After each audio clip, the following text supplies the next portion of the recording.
What up with the YouTube? This the kid DC Wrestling, man. Back at it once again, man. Talking about Monday Night Raw.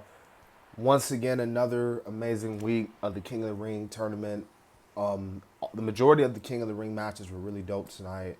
I'll even say the multi-man tag match to decide the number one contender for the tag team titles, Miz and R-Truth, were really good.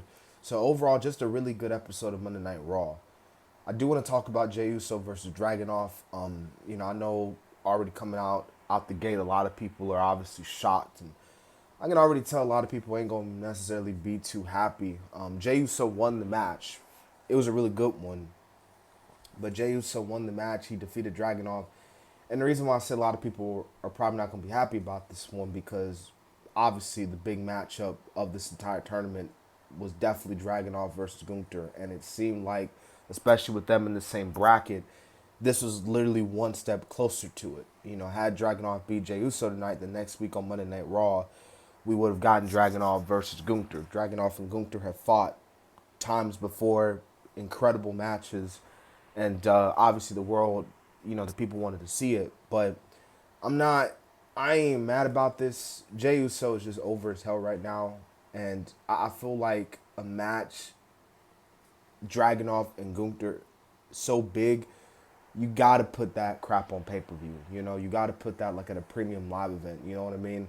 Like, cause I would rather see them go at it for 30 minutes on a premium live event than rather than go 30 minutes on a Monday Night Raw with 87 ads in it. You know what I'm saying?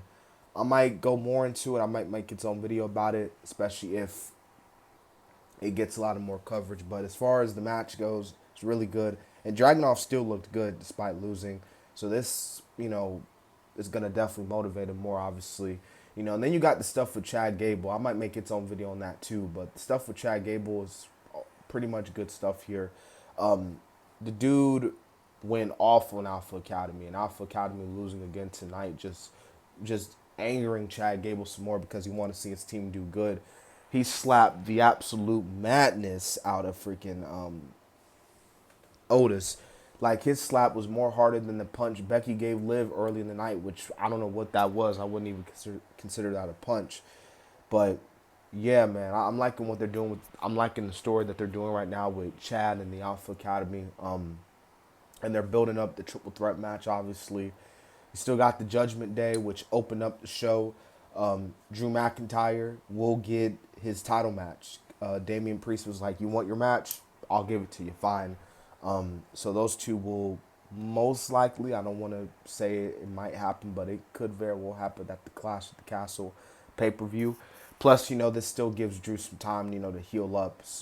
Obviously, I don't see him wrestling for the rest of the month, and then you got, the pay-per-view in June. So we'll see what the WWE does. But yeah, like I said, the King of the Ring matches, for the majority of them, are really good. Like Lyra, and then Kofi and Gunther was really good. They've had really good matches before in the past as well.